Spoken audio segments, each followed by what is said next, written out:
ये आकाशवाणी का प्रसारण है विविध भारती।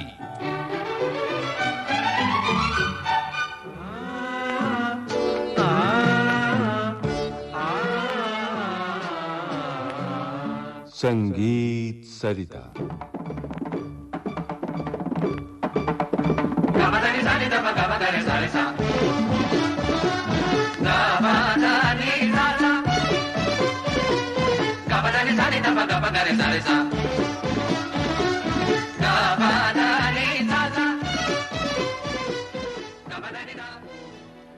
मेरी संगीत यात्रा। प्रिय श्रोताओ, इन दिनों संगीत सरिता की इस श्रृंखला में आप सुन रहे हैं सुप्रसिद्ध वायलिन वादिका विदुषी एन राजम से निम्मी मिश्रा की बातचीत। आज प्रस्तुत है इस श्रृंखला की दूसरी कड़ी।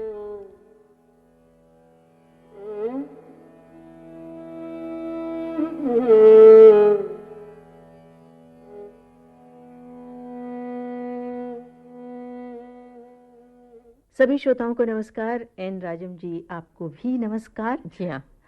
मैं ये पिछले जो हमारी कड़ी थी उसमें हम बातचीत कर रहे थे कि आपने किस तरह से ये वायलिन बजाना सीखा और उसको आपके पिताजी ने कितनी सरलता से सिखाया। अच्छा, जैसा कि आपने कहा कि आपने 3 साल की उम्र से बजाना शुरू किया, तो जब बच्चे होते हैं ध्यान दूसरी बातों में होता है, तो आप किस तरह रियाज करती थी और कब आपने स्टेज पे परफॉर्मेंस शुरू किया, या कब एक विधिवत जैसे पूरे सीखे हुए कलाकार होते हैं आपने परफॉर्मेंस देना शुरू किया? हाँ जी, मैंने शुरू में कहा था कि जन्म से ही संगीत के वातावरण में थे, वायलिन की आवाज़ बराबर कानों में जाती थी वगैरह वगैरह, और 3 साल के विधिवत सीखने के पहले ही काफ़ी कुछ संगीत के बारे में जानकारी अंदर घुस गई थी, ये बात मैंने कही थी। इसके फलस्वरूप हुआ क्या कि नॉर्मली बच्चों को पहले 2-3 महीने में जो सिखाया जाता है, जो एक्सरसाइजेस वगैरह एक के बाद क्रमशः दिया जाता है, उन सब की उतनी ज़रूरत नहीं महसूस हुई। पहले से ही एक एक्सरसाइज दिया, उसके बाद तुरंत दूसरा दिया, तीसरा दिया, सब हाथ से निकलता गया, क्योंकि मन में वो सब बातें घुस चुकी थी। पहले मतलब बेसिक जो ट्रेनिंग होती है उसकी ज़रूरत नहीं पड़ी। नहीं, ज़रूरत नहीं रही, ऐसा नहीं कहूँगी कि उस कि मतलब बहुत जल्दी पेस जो है बहुत जल्दी एक के बाद एक बता पाए फादर, और ग्रहण भी कर पाई। तो नतीजा ये हुआ कि इस तरह के ट्रेनिंग मुझे 3 साल से लेकर के 6 साल तक लगातार पिताजी ने सिखाया। सुबह 3 घंटे रियाज, शाम को 2.5 घंटे रियाज, इस तरह 5.5-6 घंटों का रियाज रोजाना। किसी दूसरे मनोरंजन की ओर मुड़ के देखना तक नहीं था। तो 9 साल की उम्र की हुई तो रेडियो ऑडिशन में बैठी। अच्छा, 9 साल की उम्र? जी हाँ, उस समय ये एज का रिस्ट्रिक्शन हाँ। कुछ नहीं था, 15 साल के होना है ऐसा कुछ नहीं था। तो 9 साल की उम्र में रेडियो के ऑडिशन दिया, कर्नाटक संगीत में ही, और मैं पास हो गई थी। बल्कि जब चिट्ठी आई कि पास हो गई करके चिट्ठी आई, तो मेरे बड़े भाई लोग और पिताजी ने, मैं उतना पढ़ नहीं पाई क्योंकि चिट्ठी अंग्रेजी में थी, मुझे उतनी अंग्रेजी नहीं आती थी, मैं क्योंकि मेरी पढ़ाई वर्नाक्युलर लैंग्वेज में होती थी। तो पहले तो उन लोगों ने सब चिढ़ाया कि अरे कोई बात नहीं, फेल हो गई, अगली बार हो जाएगा, इसमें क्या बड़ी बात है। फिर थोड़ी देर रुलाने के बाद फिर कहा नहीं रो मत, तुम पास हो गई, अब 2 महीने के बाद तुम्हारे कार्यक्रम शुरू हो जाएंगे वगैरह वगैरह। तो कहने का तात्पर्य ये था कि इतना सिस्टमैटिक और रिगरस ट्रेनिंग था पिताजी का कि 3 साल से लेकर 9 साल के अंदर रेडियो में बजाने लायक का तब उतना ज्ञान पिताजी दे पाए। और हाँ, अच्छा, उस जमाने में फीस क्या मिलती थी आपको एक प्रोग्राम? मैं बताऊं, मुझे पहले 15 मिनट मिला और 15 रुपये मिले। अच्छा, पहले कार्यक्रम में 15 रुपये मिले। दूसरा कार्यक्रम था 30 मिनट का, उसमें 30 रुपये मिले। अच्छा, फिर 30 बराबर आधे घंटे का ही प्रोग्राम मिलता था, 30 रुपया बराबर मिलता था। अच्छा, तो जब इतनी छोटी बच्ची को 9 साल की को उस जमाने में इतने पैसे मिले तो क्या किया आपने, कैसे खुश हुई, या पिताजी को लाके दिया? नेचुरली पिताजी को लाके दिया। तो पैसे की बात नहीं थी, बड़ा अच्छा लग रहा था कि रेडियो में जाना है, बजाना है। पिताजी आप भाई लोग कोई ना कोई ले जाते थे। अच्छा मतलब वो बचपन का जैसे खेल होता है उसी तरह से वैसे ही वैसे वही ही था। बचपन में शुरू करने का फायदा ये है कि बच्चों में ये दिमाग में ये बात नहीं घुसती है कि हम कोई बड़ा बहुत कठिन काम कर रहे हैं। हाँ। स्वाभाविक रूप से आ जाता है और बच्चे तो देखते देखते सीख जाते हैं ये चीजें। बात हाँ। एंड राजम जी, आप जब आकाशवाणी में प्रोग्राम देने लगी और स्कूल में पढ़ती भी थी, तो आपको स्कूल में कैसा रिस्पांस मिला? सहेलियां बहुत पसंद करती थी, टीचर अलग से आपको कोई प्रशंसा करती थी या कैसा? बिल्कुल, स्कूल में तो मुझे बहुत अच्छी प्रशंसा मिलती थी। सब कोई मुझे इन स्पेशल ढंग से देखते थे। मेरे दिनचर्या दोनों एक साथ चलता तो था ही, हाँ। पर सुबह मैं उठती थी 4 बजे। अच्छा। 4 बजे मुझे उठा दिया जाता था। हाँ। उठ करके तैयार वगैरह होने के बाद, मैं 4 भाइयों में एक बहन, अकेली बहन। तो पुराने जमाने में तो आपको बहुत मालूम ही है। अनुशासन होता था हाँ परिवार बिल्कुल। में। और मुझे मेरी माँ के कामों में हाथ बटाना पड़ता था और 2.5 घंटे का रियाज। तो ये मतलब सब बिल्कुल जो शेड्यूल था एकदम टाइट था, कहीं बिल्कुल कोई ये सब खेलने की गुंजाइश नहीं। खेल तो दूर की बात है। हाँ। हाँ, तो 10 बजे के अंदर माँ को किचन में हेल्प करना और मेरे 2.5 घंटे का रियाज, उसके ऊपर कुछ जो भी रोज का होमवर्क या स्कूल के लिए जो तैयारी करनी थी, ये सब होता था। फिर 10 बजे स्कूल जाके 5 बजे वापस आके फिर 2.5-3 घंटे का रियाज। इसी तरह तो दिन चलते जाते थे। दिन चलता था।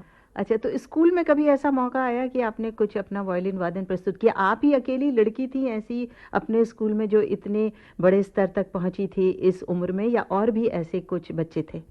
नहीं, स्कूल में मैंने ज्यादा नहीं बजाया। उसके पीछे एक कारण है, क्योंकि मान लीजिए टैलेंटेड है मालूम होने पर हर तरह के हर किस्म के प्रोग्राम के लिए ड्रामा में भी आ जाओ, डांस में भी आ जाओ करके, जबकि हमारे लिए ये सीरियस था। कि क्लासिकल एक सीरियस ढंग से सीखते थे, ये नहीं खिलवाड़ नहीं था। तो स्कूल में कहने से ना कि हर रोज ही बुला लेते रियाज के लिए, रिहर्सल के लिए, तो मेरी पढ़ाई क्या होगा या मेरा घर का रियाज क्या होगा। तो इसीलिए हम स्कूल में वायलिन को लेकर के ज्यादा भाग नहीं लिया। अच्छा।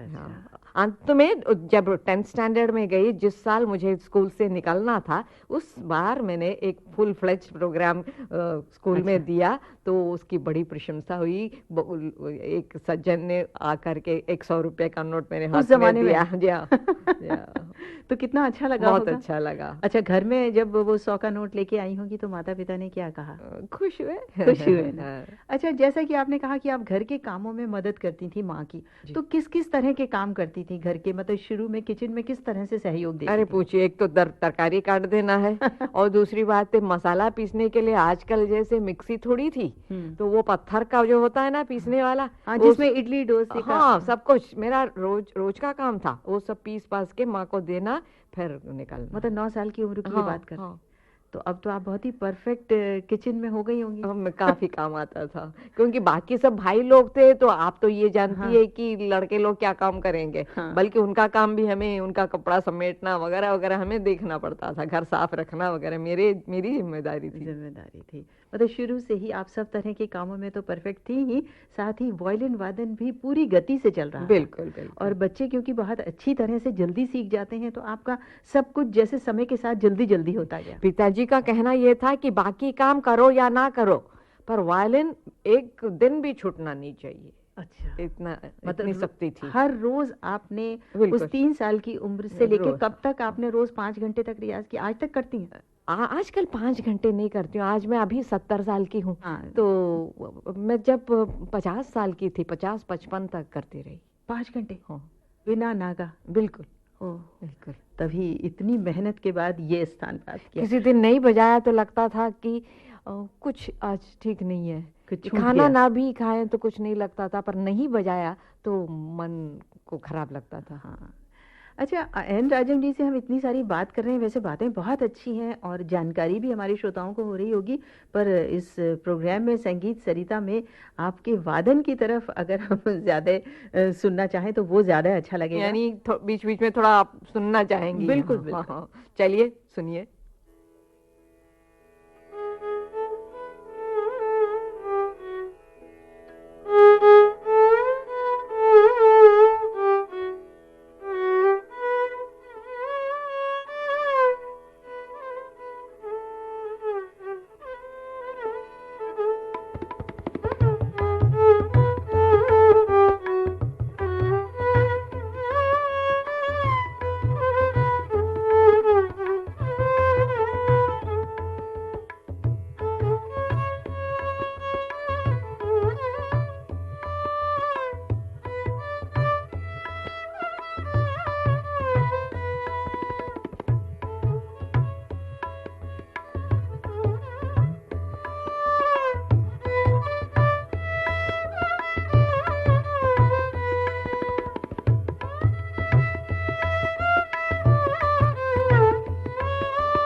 क्या बात है, बहुत आनंद आया। कहने की जरूरत नहीं पड़ी ना। हाँ, बिल्कुल जरूरत नहीं पड़ी, बिल्कुल साफ साफ जैसे बोल समझ में आ रहे जी हाँ। हैं। रघुपति राघव राजा बिल्कुल। राम, बहुत सुंदर। हमारे बापू को जो हाँ, बड़ा प्रिय था। प्रिय भजन था, बहुत आनंद आया। मेरी संगीत यात्रा। सुप्रसिद्ध वायलिन वादिका विदुषी एन राजम से निमि मिश्रा की बातचीत पर आधारित ये थी इस श्रृंखला की दूसरी कड़ी।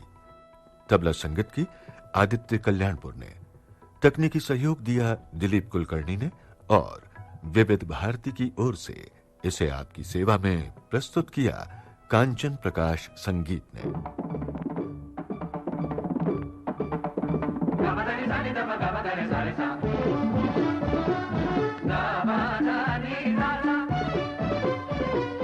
Gabadani sani da ba gabadani sani sa